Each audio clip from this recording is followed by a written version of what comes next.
Simple. పాట కూడా గోపి పేరు మీద ఉంటారు అనమాట, నల్లని గోపయ్య. సో గోవకు పోయి అందరి నల్లని గోపయ్యలందరికీ ఈ పాట అంకితం నా నుంచి.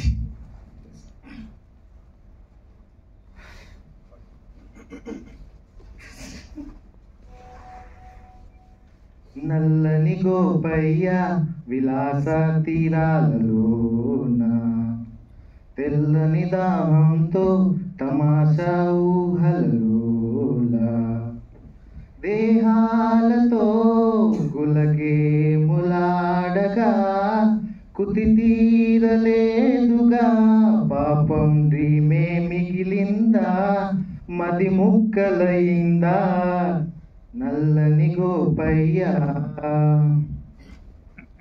సరదా దురదై వైటు తోలు వాంటింగా, సలిపే వయసే సెగరే పగా, విరహాల ఫ్లూటే పలికే చెకోరాల వేటలో, వికారాల రూటే పడితే విలాపాలే దక్కెనా, ఆశలే నిరాశలై కుమిలేదాకా వచ్చిందా, ఆశలే నిరాశలై బీరేస్తావా.